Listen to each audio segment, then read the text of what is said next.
Called Ramses the Great, Pharaoh while Egypt's power and prosperity flourished, this warrior king was to rule for 67 years, bring peace to the empire, father nearly 200 children, and leave his mark on fully half the monuments in Egypt. Ramses was only about 20 when his father, Sety I, died in 1290 BC. Sety had ordered his funerary temple built at Abydos. One of Ramses' first acts as pharaoh was to travel there to complete it. To all Egyptians, this was the most sacred city on earth. Here, drawn by some mystical identification with Abydos and the long-dead pharaoh, an extraordinary woman known as Omm Seti was to come 3,000 years later. With a group of fellow Egyptologists, she celebrates her 77th birthday. To you. Happy birthday, Omm Seti. Happy birthday to you. Well, thank you very much. Not exactly. You certainly made it a happy birthday. Make a speech. Make a speech. Oh, how lovely. Oh, I am. I'm afraid it was a mass-produced one, but... Yeah. Never mind, that won't matter. My heart, my mother, my heart, my mother, my heart, whereby I came into being. Do not stand up and witness against me at the judgment. I think that's the text it should be. You got it. Oh, thank you very much. To Omm Seti at her 77th, on her way to 110. Thank you. Let us drink to our dear old friend Ramses II. Born Dorothy Eady in England, she says something called her here from the time she was a child. She came here 50 years ago, married an Egyptian, and had a son whom she named Sety.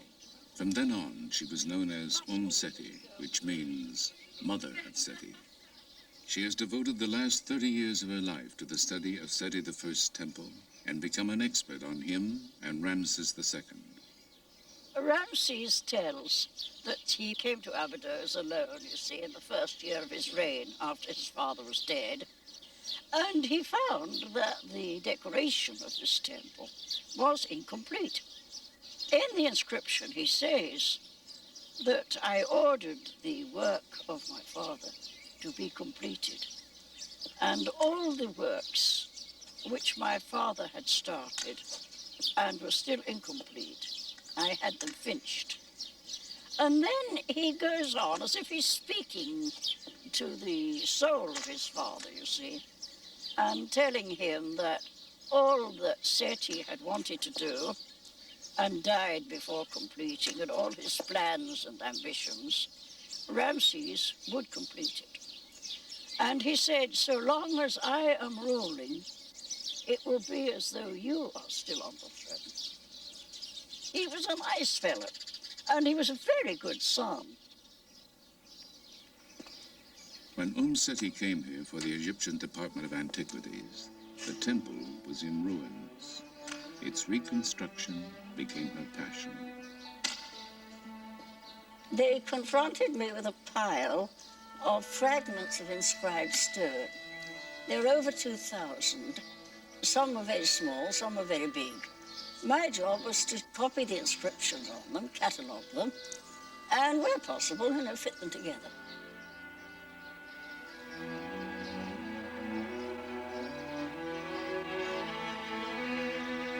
The temple is vibrant with carvings that look as fresh today as when they were painted 3,000 years ago. Its walls tell the first known story of resurrection.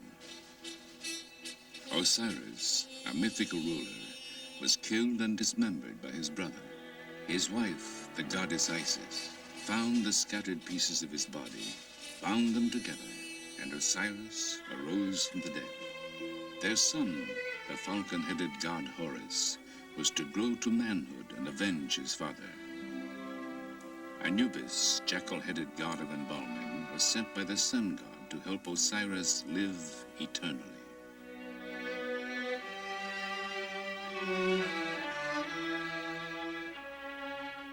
The Egyptians believed that because Osiris died and rose again, they too could achieve immortality.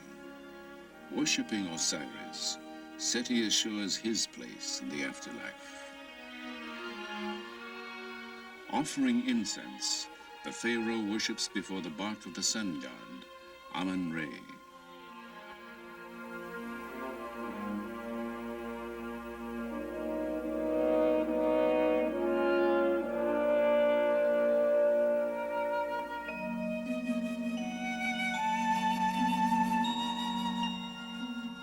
Just as Sety offers bread, ducks, figs, and a pomegranate to Isis, Seti follows the ancient beliefs.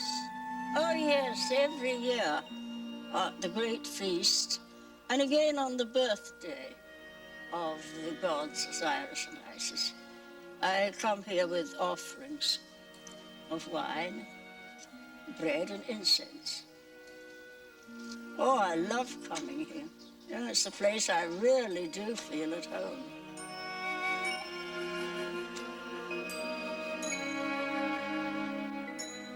Three days after this filming was completed, Seti died. She was buried in Abydos, Egyptian city of resurrection.